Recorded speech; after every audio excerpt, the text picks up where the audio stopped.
Hello সবাইকে, welcome welcome to WBPSC ওয়ালা। আশা করি সবাই খুব ভালো আছো, সবার পড়াশোনা খুব ভালো করে চলছে। তো আজকে আমাদের বিষয় তোমরা থাম্বনেলে দেখতেই পেরে গেছো, সেটা হচ্ছে বাজেট সংক্রান্ত।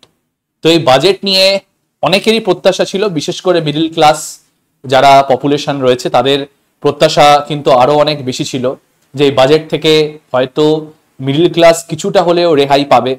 যে ডাইরেক্ট ইনডাইরেক্ট ট্যাক্স আমাদেরকে দিতে হয়, তো তার থেকে এবং তার সাথে সাথে জিএসটি যে রয়েছে তার থেকে হয়তো আমরা কিছু রেহাই পাবো। এবং সেটা অনেক অর্থে ঠিকও যে আমরা বাজেটে কিন্তু অনেক রকমের সরকারের পজিটিভ পলিসিস, পজিটিভ স্টেপ দেখেছি, যেখানে আমরা অনেক রকমের রেহাই পেয়েছি।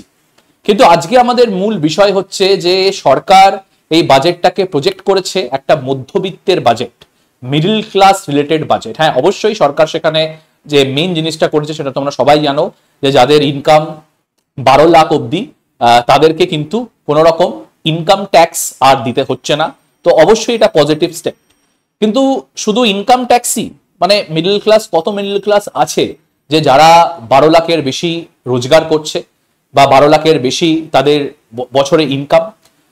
তো এই সংক্রান্ত একটা ডিটেল অ্যানালিসিস আমরা দেখে নেব, যেখানে আমরা কমপ্লিটলি দেখব যে পুরো বাজেটটাকে ব্রেকডাউন করে যে কোথায় কোথায় সরকার খুব পজিটিভ স্টেপ নিয়েছে, কোথায় কোথায় সরকারকে আরো বেশি উচিত ছিল unemployment, infrastructure, education, health care, গ্রোথের দিকে ভাবা।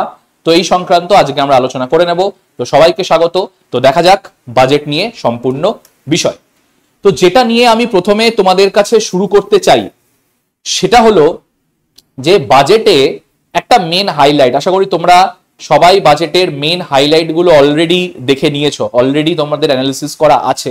জাস্ট আমি 6টা পয়েন্ট তোমাদেরকে দেখিয়ে দিই। তো যেটা বাজেটের আমাদের মেন মানে যেটাকে বলা হয় বটম লাইন, সেটা আমরা সবাই জানি, সেটা হচ্ছে যে যাদের বছরে ইনকাম আপ টু 12 লাখ তাদেরকে কিন্তু আর কোনো ইনকাম ট্যাক্স দিতে হচ্ছে না। যে রিবেটে তাদের যে 70 থেকে 80 হাজার টাকা কাটতো সেখানে কিন্তু আর তাদেরকে কাটা হবে না।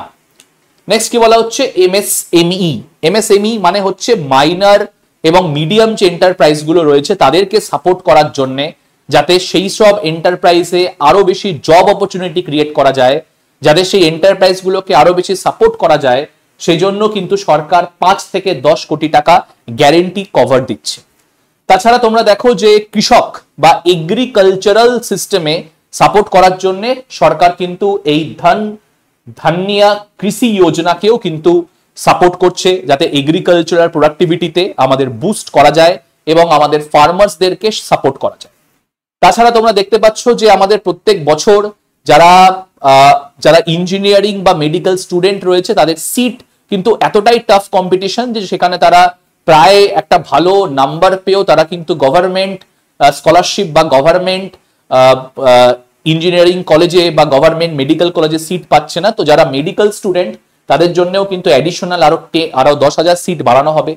এমনকি যেটা আমি বারবার বলছি যে ইনফ্রাস্ট্রাকচারাল গ্রোথ, তার কারণটা কি? কারণ আমাদের বেশিরভাগ যে টেকনোলজিক্যাল অ্যাডভান্সমেন্ট বা বেশিরভাগ আমাদের যে ইন্ডাস্ট্রিগুলো সেইগুলো কিন্তু ফরেনের ওপরে বেস করা। আমাদের যে টেকনোলজিক্যাল সাপোর্ট সেটা নয় চাইনা থেকে আসছে, নয়তো ইউনাইটেড স্টেটস থেকে আসছে। তো যতক্ষণ না আমরা নিজের ইন্ডাস্ট্রিয়াল সেক্টর ক্রিয়েট করতে পারবো, নিজেদের আপনার টেকনোলজি ক্রিয়েট করতে পারবো, যতক্ষণ না এই মেক ইন ইন্ডিয়া বা স্কিল ইন্ডিয়াকে সাপোর্ট করা হবে ততক্ষণ কিন্তু আমাদের high growth of rate possible না। তো এই জন্য কিন্তু এই মেক ইন ইন্ডিয়া প্রজেক্টকেও কিন্তু সরকার সাপোর্ট করছে এবং তার সাথে সাথে যে ম্যারিটাইম ডেভেলপমেন্ট ফান্ড রয়েছে সেখানেও কিন্তু সরকার 25,000 কোটি টাকা স্পেন্ড করেছে।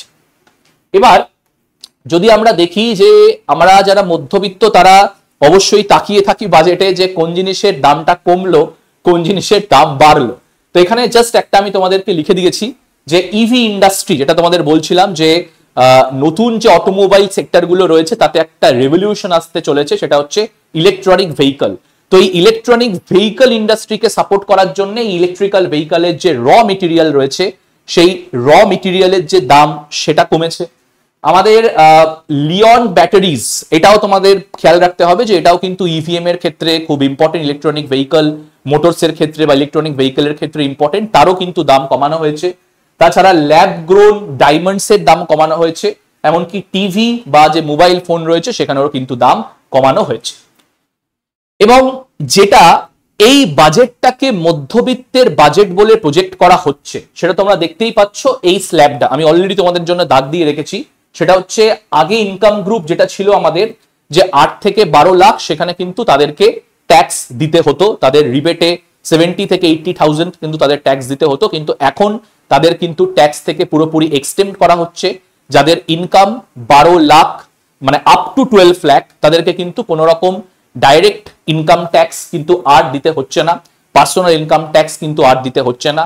কিন্তু মাথায় রাখবে, এটা কিন্তু মানে one part of the project. For example, এটা কিন্তু শুধুমাত্র যাদের income on the basis of salary, মানে যারা স্যালারিড এমপ্লয়ি রয়েছে, তাদেরকে কিন্তু ট্যাক্স দিতে হবে না। যদি তুমি বিজনেস করো বা এফডি বা ফর এক্সাম্পল কোনো ফান্ড থেকে তোমার টাকা আসে এবং সেটা যদি 12 লাখকে ক্রস করে, তাহলে কিন্তু তোমাকে ট্যাক্স দিতে হবে। বাট স্যালারিড এমপ্লয়ীদের জন্য আপ টু 12 লাখ ট্যাক্স কিন্তু এক্সটেন্ড করা হয়েছে। এবং যদি এই জিনিসটাকে আমরা আরো ভালোভাবে বুঝতে চাই যে এটা সত্যি কি মধ্যবিত্তের বাজেট, তাহলে আমাদের আগে যেটা দেখতে হবে সেটা হচ্ছে এই পিরামিডাল স্ট্রাকচারটা। তোমরা এই পিরামিডাল স্ট্রাকচারটা একটা আইডিয়া পাবে যে এইখানে আমি 3টে পপুলেশনে ভাগ করেছি। এটা অক্সফ্যাম বলে একটা সংস্থা আছে, তাদের একটা রিপোর্ট, যে ভারতে 10% অফ পপুলেশন মাত্র কিন্তু শুধু রয়েছে যাদের বছর ইনকাম তোমরা দেখতে পারবে যে 30 লাখ বা 40 লাখ বা তারও কিন্তু বেশি। এরা বুঝতেই পারছো যে এনারা কিন্তু ডাইরেক্ট ইনকাম ট্যাক্সে একটা খুবই ইম্পর্টেন্ট কন্ট্রিবিউটার। মিডল ক্লাস তোমরা দেখতে পাচ্ছ যে অ্যারাউন্ড আমাদের 40% অফ পপুলেশন কিন্তু রয়েছে, যাদের অ্যাভারেজ ইনকাম যদি আমরা দেখা যায়, তাহলে অ্যাভারেজ ইনকাম সেটা মেট্রোপলিটন সিটিজে 35,000 টাকা, টায়ার 1 টায়ার 2 সিটিজে যাদের ইনকাম হচ্ছে 32,000 এর মতো। তাহলে এরা কিন্তু এই মিডল ক্লাস বা মধ্যবিত্ত শ্রেণীর মধ্যে পড়ছে। তাদের ক্ষেত্রে কিন্তু বছরে যাদের আপ টু 12 লাখ, সেখানে কিন্তু ছাড় দেয়া হচ্ছে। এবং আরো সরকার অনেক রকম পলিসি, ওয়েলফেয়ার স্কিমস, অনেক রকম সাপোর্ট সিস্টেম ক্রিয়েট করেছে, যেখানে মধ্যবিত্তদের চাঙ্গা করার একটা কথা বলা হচ্ছে। এবং দেখতেই পাচ্ছ যারা বটম শ্রেণী, যারা লো ইকোনমিক গ্রুপ যাদেরকে বলা হয়, জেনারেলি যারা আর কি একদম বলতে পারো যে দিন আনা দিন খাওয়া মানুষ, বা ফর এক্সাম্পল যাদের স্যালারি বলতে পারো ওই 15 থেকে 16,000 টাকার মধ্যে ঘোরাফেরা করে, তাদেরকে লো মিডল ইনকাম গ্রুপ কিন্তু আমরা বলে থাকি। তো এরও কিন্তু পপুলেশন হচ্ছে 50%। এবার এই আমি পিরামিডটা কেন দিয়েছি তার একটা ইম্পর্টেন্ট কারণ হচ্ছে, তার কারণটা হচ্ছে অনেকেই কিন্তু সরকারকে এটা বলে ক্রিটিসাইজ করছিল যে ডাইরেক্ট ইনকাম ট্যাক্সে শুধুমাত্র আমাদের 1 থেকে 2.5% অফ পপুলেশন কন্ট্রিবিউট করছে, মানে আর কি যারা ওই রিচ শ্রেণীর মধ্যে পড়ছে, যাদের বছরে ইনকাম 50 থেকে 50 লাখের উপরে বা তারও উপরে, তো তারা কিন্তু দেখতে পারবো যে আমরা হাইয়েস্ট একটা কন্ট্রিবিউটর কিন্তু তারা ছিল ডাইরেক্ট ইনকাম ট্যাক্সে। কিন্তু দেখো এটা খুবই লিমিটেড একটা স্টোরি বা লিমিটেড কিন্তু অ্যাডিশন।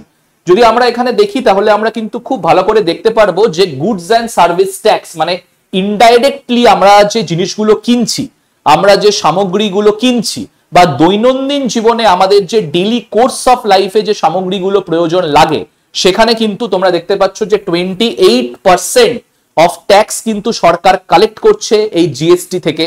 তার মানে এটা কিন্তু একদমই সঠিক কথা না যে যারা হাই ইনকাম গ্রুপ তারাই কিন্তু ডাইরেক্টলি কন্ট্রিবিউট করছে, যারা মিডল ক্লাস বা যারা লোয়ার ইনকাম গ্রুপ, আমি এই ডেটা দেখাই যে যারা লোয়ার ইনকাম গ্রুপ রয়েছে তারাও কিন্তু প্রায় অনেকটাই এই জিএসটির মাধ্যমে কিন্তু ইনডাইরেক্ট ট্যাক্সের মাধ্যমে সাপোর্ট করছে। যে ডেইলি যে জিনিসগুলো রয়েছে, সেটা ডেয়ারি প্রোডাক্ট হোক না কেন, আমাদের রেশনিং হোক না কেন, বা আমাদের যে রোজকার জীবন মানে অতিবাহিত করতে যে আমাদের প্রোডাক্টগুলো লাগে তাতে হোক না কেন, সেখানে কিন্তু এই বটম 50%ও কিন্তু একটা হাইয়েস্ট কন্ট্রিবিউশন সেখানে করছে। তো এবার কথাটা হচ্ছে যে সরকার এই মিডল ক্লাসের শুধুমাত্র কি ইনকামের উপরে ফোকাস করেছে, আরো যে জিনিসপত্রগুলো রয়েছে, বিশেষত যে জিএসটি রয়েছে, কাস্টম ডিউটিস রয়েছে, ফিজ রয়েছে, টোলস রয়েছে, সেখানে কি সরকার কিছু মডিফিকেশন করেছে? হ্যাঁ, অবশ্যই করেছে। যে আগে সরকারের একটা অনেক বড় ক্রিটিসিজম ছিল যে ক্রিটিক্যাল হেলথ রিলেটেড ড্রাগসেও কিন্তু আমাদের যারা আর কি মধ্যবিত্ত রয়েছে বা লোয়ার মিডল ক্লাস রয়েছে তাদেরকে জিএসটি দিতে হতো। কিন্তু এই ট্যাক্সে 36 drugs that is related to cancer বা রেয়ার ডিজিজ, সেখানে কিন্তু কাস্টম ডিউটিতে ছাড় দেওয়া হয়েছে। তার মানে হেলথ কেয়ার সার্ভিসে কিন্তু মধ্যবিত্তদের এই মেডিসিনে কিন্তু কাস্টম ডিউটিতে ছাড় দেওয়া হলো।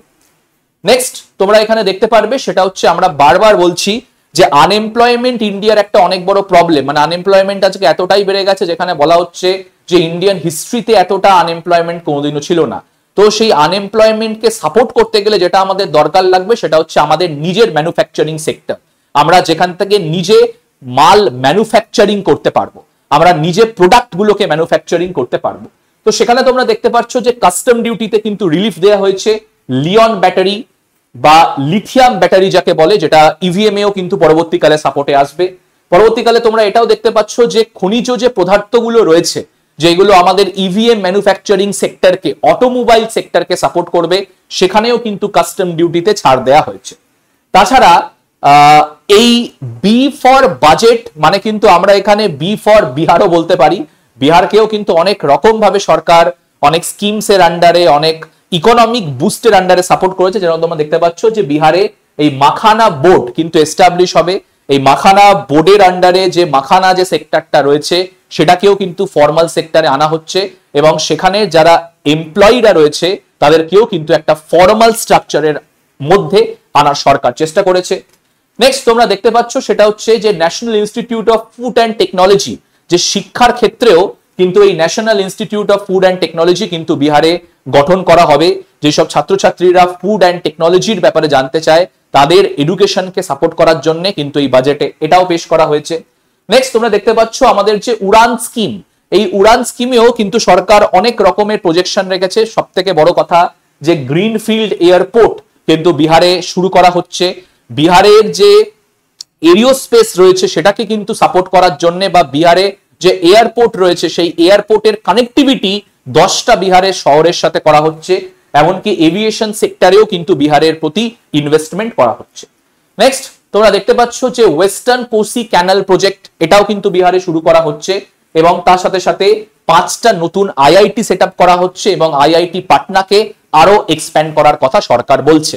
এবার বি ফর বাজেট না বি ফর বিহার, এটা তোমরা আমাকে কমেন্ট সেকশনে জানাবে যে বিহারের প্রতি বিহারকে এত, মানে অবশ্যই দেখো বিহার একটা পিছিয়ে পড়া রাজ্য আমরা সবাই জানি, সেখানে বিহারে সাপোর্ট করা বা বিহারকে এমপ্লয়মেন্টের ক্ষেত্রে, ইনফ্রাস্ট্রাকচারের ক্ষেত্রে সাপোর্ট করা কিন্তু সরকারের খুবই ইম্পর্টেন্ট। কিন্তু বিহারকে এত সাপোর্ট কেন সেটা অবশ্যই তোমরা আমাকে কমেন্ট সেকশনে জানাবে। নেক্সট আমি চলে আসছি যে স্টার্টআপ, কারণ স্টার্টআপ এমন একটা সেক্টর যেখানে কিন্তু হিউজ জব ক্রিয়েশন হতে পারে। তো এই হিউজ জব ক্রিয়েশনের জন্য তোমরা দেখতে পাচ্ছ যে সরকার কিন্তু এই স্টার্টআপকেও কিন্তু সাপোর্ট করেছে, যে স্টার্টআপ গুলো এখন স্টার্টআপ রয়েছে পরবর্তীকালে ইন্ডাস্ট্রিয়াল জায়ান্ট হতে পারে, সেখানেও কিন্তু সরকার 10,000 কোটি টাকা ফান্ড করবে এই বিভিন্ন স্টার্টআপ গুলিতে। নেক্সট তোমরা যদি দেখতে পারো সেটা হচ্ছে আমাদের এমএসএমই, বুঝতেই পারছো যে মাইনার বা মিডিয়াম যে এন্টারপ্রাইজ গুলো রয়েছে সরকার কিন্তু সেখানেও ক্রেডিট সাপোর্ট করছে, প্রায় 1 কোটি টাকা থেকে শুরু করে 2.5 করোড় কিন্তু সরকার এই এমএসএমই গুলোতে ইনভেস্টমেন্ট করবে এবং যার টার্নওভার 5 থেকে 10 কোটি টাকা তাদেরও কিন্তু সরকার বিভিন্ন ইকোনমিক ভাবে সাপোর্ট করছে। নেক্সট যদি আমরা দেখি সেটা হচ্ছে যে বাজেটের কিন্তু যে নিউ ফান্ড, এই খুব ইম্পর্টেন্ট, এই AIFS, এটা একটু ভালো মাথায় রাখবে, এটা হচ্ছে alternative investment fund. Alternative investment fund মানে যারা আর কি বেসিক্যালি এমপ্লয়মেন্ট জব ক্রিয়েট করছে, যাদেরকে আমরা বলছি যে একদম নতুন যারা এন্টারপ্রেনিয়র্স রয়েছে, এই তাদেরকে সাপোর্ট করার জন্যও কিন্তু সরকার 91 কোটি টাকা কিন্তু বরাদ্দ করেছে, যেখানে new fund of fund scheme কিন্তু এখানে সরকার শুরু করেছে, যেখানে 10,000 কোটি টাকা সরকার কিন্তু এই নতুন স্টার্টআপ গুলিকে সাপোর্ট দেবে। নেক্সট যদি তোমরা দেখতে পারো সেটা হচ্ছে ফরেন ডাইরেক্ট ইনভেস্টমেন্ট, এই এফডিআই, কারণ আমাদের ইন্ডিয়াতে ফরেন ডাইরেক্ট ইনভেস্টমেন্ট কিন্তু অনেকটাই কমে গেছে, যেটা আগে একটা ইন্ডিয়া 1991 এর পরে একটা গ্লোবাল বুস্ট ছিল যে বাইরের কোম্পানি এসে ইন্ডিয়াতে সেটেল হবে এবং তারা পরবর্তীকালে একটা এমপ্লয়ি জেনারেট করবে, সেটা কিন্তু অনেকটাই কমে গেছে। তো এই এফডিআই কে আবার চাঙ্গা করার জন্য সরকার কিন্তু 100% সেখানে ক্রেডিট দিচ্ছে, এমনকি ইন্স্যুরেন্স সেক্টরেও যেখানে আগে 75% অফ ইন্স্যুরেন্স শুধু এফডিআই থেকে আসতো, সেখানে সেটা পুরোপুরি 100% কিন্তু করে দেওয়া হয়েছে। কিন্তু তাতে কি আমাদের রিয়েল জিনিসটা সলভ হয়েছে?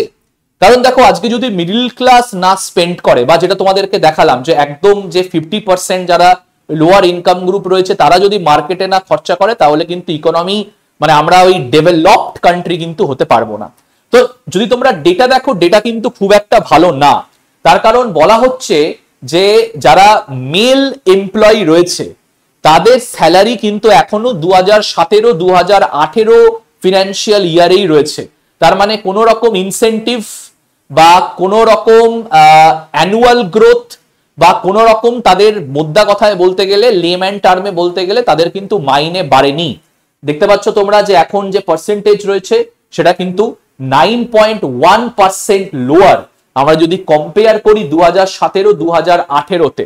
তো অবশ্যই দেখো জব ক্রিয়েট হয়েছে, কিন্তু যারা 2017 বা 2015 বা 2016-তে ঢুকেছে তাদের যে হিসেবে মাইনে বাড়া উচিত, যে হিসেবে তাদের ইনসেন্টিভ, তাদের প্রমোশন, তাদের ইকোনমিক গ্রোথ হওয়া উচিত, সেটা কিন্তু সেই লেভেলে হয়নি। কিন্তু এমন না যে ইন্ডাস্ট্রি গুলো কিন্তু গ্রোথ করছে না। তোমাদের একটা আমি ডেটা দেখাই, সেই ডেটাটা দেখলে তোমরা হয়তো বুঝতে পারবে যে এমন না কিন্তু ইন্ডাস্ট্রি গ্রোথ করছে না। যদি তোমরা কর্পোরেট ট্যাক্স দেখো আর ইনকাম ট্যাক্স দেখো, কর্পোরেট ট্যাক্স কিন্তু কমছে, মানে যারা হিউজ ইন্ডাস্ট্রিয়াল জায়েন্ট রয়েছে তারা কিন্তু 4x, মানে বলতে পারলে যদি তোমাদের দেখা যায় যে তারা কিন্তু অনেকটাই লাভ করেছে।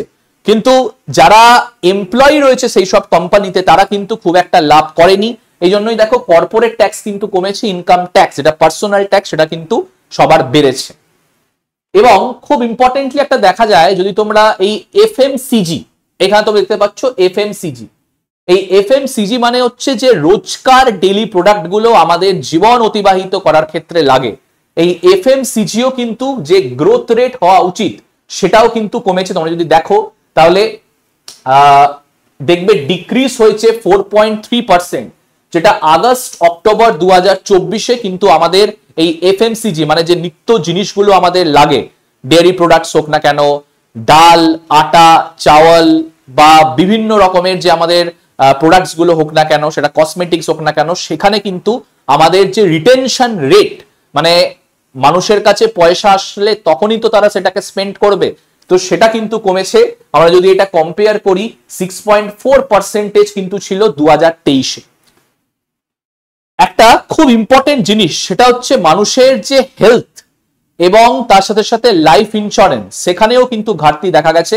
তার কারণ বুঝতেই পারছো যে যদি মানুষের যদি রোজগার জীবন অতিবাহিত করতে গেলে যদি সব স্যালারির টাকা শেষ হয়ে যায়, তাহলে তারা কি করে তাদের ফ্যামিলিকে হেলথ ইন্স্যুরেন্স বা লাইফ ইন্স্যুরেন্সে সাপোর্ট দেবে?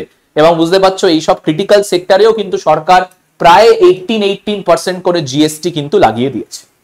এবং কেউ যদি মনে করে যে আনএমপ্লয়মেন্ট সেক্টরটা এতে কি চাঙ্গা হবে, দেখো সেরকম কিন্তু কোন রকমের এখন নোটিসিয়েবল চেঞ্জ কিন্তু নেই। কারণ তোমরা যদি দেখো যে আইএলও, ইন্টারন্যাশনাল লেবার অর্গানাইজেশন কিন্তু বলছে যে নন ফার্ম সেক্টর যেটা রয়েছে, মানে বেসিক্যালি যারা ফার্মিং এর সাথে যুক্ত না, সেখানে কিন্তু হিউজ অ্যামাউন্ট অফ আনএমপ্লয়মেন্ট রয়েছে। তার বিভিন্ন কারণ হতে পারে, তাদের lack of skills, lack of infrastructure, lack of foreign direct investment, আমাদের হয়তো সেই ব্যাপারে এডুকেশন নেই যেই কাজটা করতে, মানে যেই কাজটা লাগবে সেই সব সেক্টরে। তো একটা হিউজ কিন্তু আনএমপ্লয়মেন্টের কথা কিন্তু আমাদের ইকোনমি ফেস করছে, যেখানে লেবার ফোর্স অনেক বেশি হলেও এমপ্লয়মেন্ট রেট কিন্তু আমাদের খুবই কম। এবং যদি তোমরা দেখো যে গাড়ির ক্ষেত্রে, মানে দেখো মিডল ক্লাসের জন্য আজকে সব থেকে গুরুত্বপূর্ণ দুটো জিনিস কি, যে তুমি যদি একটা চাকরি পেয়ে যাও তুমি অবশ্যই একটা বাড়ি কিনবে এবং তুমি অ্যাফোর্ড করতে পারলে গাড়ি কিনবে। আমি ছোট্ট একটা এক্সাম্পল দিয়েছি, তোমরা দেখতে পারবে যে যদি আমরা টয়োটা গাড়ি, আমি টয়োটা গাড়ির এক্সাম্পল কেন দিলাম, তার কারণ সেটা ইন্ডিয়াতে সব থেকে হাইয়েস্ট সেলিং হয়। যদি কোনো টয়োটা গাড়ি আমরা কিনি, সেটা শোরুম যদি প্রাইস পড়ে 39.28 লাখ, সেটাকে কিন্তু দেখো তার রিয়েল প্রাইস কিন্তু মাত্র 26.23 লাখ। মানে বাকি যে 13 লাখ টাকা সেটা কার পকেটে যাচ্ছে, সেটা কিন্তু পুরোপুরি সরকারের পকেটে যাচ্ছে। সেখানেও কিন্তু জিএসটি রয়েছে, রেজিস্ট্রেশন প্রাইস রয়েছে, গাড়ি কিনে নেওয়ার পরও যে রাস্তায় যে টোল ট্যাক্স, বিভিন্ন জায়গায় বিভিন্ন রকমের টোল ট্যাক্স রয়েছে, রোড ট্যাক্স রয়েছে, সেইগুলো কিন্তু দিতে হচ্ছে। এমনকি পেট্রোলিয়ামের যে প্রাইস, সেখানেও কিন্তু 50% অব দি ট্যাক্স সরকার বসিয়েছে। নেক্সট যেটা তোমাদেরকে বলছিলাম যে ফ্ল্যাট পারচেসের ক্ষেত্রেও কিন্তু যে অ্যাফোর্ডেবিলিটি ফ্যাক্টর সেটা কিন্তু অনেকটাই কমেছে। যেখানে তোমরা দেখতে পাচ্ছ যে কনস্ট্রাকশন প্রপার্টির ক্ষেত্রেও কিন্তু 5% জিএসটি রয়েছে, রেসিডেন্টাল প্রপার্টির ক্ষেত্রেও কিন্তু 1% রেটে জিএসটি রয়েছে, রেজিস্ট্রেশন ফিস রয়েছে, সাকসেশন ট্যাক্স রয়েছে, স্ট্যাম্প ডিউটি রয়েছে এবং বিভিন্ন রকমের কিন্তু আরো এখানে জিএসটি আমাদের রয়েছে। তার মানে মিডল ক্লাসের জন্য অবশ্যই সরকার করেছে, এমন না যে করেনি। হেলথ সেক্টরের ক্ষেত্রে, এডুকেশন সেক্টরের ক্ষেত্রে, একটা স্টেটের ইনফ্রাস্ট্রাকচারের ক্ষেত্রে, এবং যদি পুঙ্খানুপুঙ্খভাবে দেখা যায় তাহলে আমরা দেখতে পারি স্টার্ট আপের ক্ষেত্রেও বা মেক ইন ইন্ডিয়া যে প্রজেক্টগুলো রয়েছে সেখানেও যে র মেটেরিয়াল গুলো রয়েছে, রিসোর্সেস গুলো রয়েছে, তার কিন্তু জিএসটি সরকার কমিয়েছে। কিন্তু হোল স্কেল স্ট্রাকচারাল ডেভেলপমেন্ট, হ্যাঁ আমি জানি অনেকেই হয়তো বলবে যে স্যার একবারে করা সম্ভব না, কিন্তু সেখানেও কিন্তু অনেক ঘাটতি আমাদের দেখা গেছে। যেখানে one of the most important আমাদের যে পয়েন্ট ছিল সেটা হচ্ছে যে আমাদের যে যারা middle class low income group রয়েছে তাদের যে পারচেসিং ক্যাপাসিটি সেটা কিন্তু অনেক কমেছে। তুমি ইকোনমিতে, ইনফ্রাস্ট্রাকচারে, মেড ইন ইন্ডিয়াতে এফডিআই ডাকতে পারো, কিন্তু যতক্ষণ না সাধারণ মানুষের কাছে পয়সা আসবে ততক্ষণ তো কিছু করার নেই। সেটা তোমরা জন মেনার্ড কেনসও এক কথা বলবে, মানে যারা মডার্ন ইকোনমিস্ট তিনিও এক কথা বলবেন। যদি তোমরা নিও লিবারাল দেখো, যদি তোমরা রবার্ট নজিক, মিল্টন ফ্রিডম্যান দেখো, তারাও কিন্তু একই কথা বলবে, যতক্ষণ না পয়সা আসবে আমাদের কিন্তু কিছু করার নেই। তো যেখানে আনএমপ্লয়মেন্ট রেট এত বেশি, যারা এমপ্লয়ি রয়েছে তাদের মাইনে প্রায় বছরের পর বছর কিন্তু সাবস্টেনশিয়াল লেভেলে বাড়েনি। এমনকি খুব ইম্পর্টেন্ট যে ইনফ্লেশনের যে পার্সেন্টেজ 4.55% সেখানেও কিন্তু বাড়েনি। এবং দেখতে পারো যে আমাদের গাড়ির ক্ষেত্রে, পেট্রোলিয়ামের ক্ষেত্রে, হাউজিং এর ক্ষেত্রে, প্রাইভেট স্কুল, কলেজ, হাসপাতালের ক্ষেত্রে কত টাকা কিন্তু দিতে হচ্ছে। তো এইগুলোকে কিন্তু অবশ্যই সরকারকে কিন্তু দেখতে হবে, তাছাড়া কিন্তু কোনো উপায় নেই। ঠিক আছে, তো আশা করি যে তোমাদের এই ক্লাসটা ভালো লেগেছে। মোটামুটি আমি একটা ব্যাখ্যা করলাম যে অবশ্যই মধ্যবিত্তের বাজেট, কিন্তু এই মধ্যবিত্তের যে সাস্টেনেবল গ্রোথটা সেটা কিন্তু সরকারকে আনতে হবে। যে শুধু কর্পোরেট 60 ঘন্টা, 70 ঘন্টা, 80 ঘন্টা, 100 ঘন্টা কাজ করে যাবে এমপ্লয়িরা, কিন্তু তারা সেই স্যালারি পাবে না।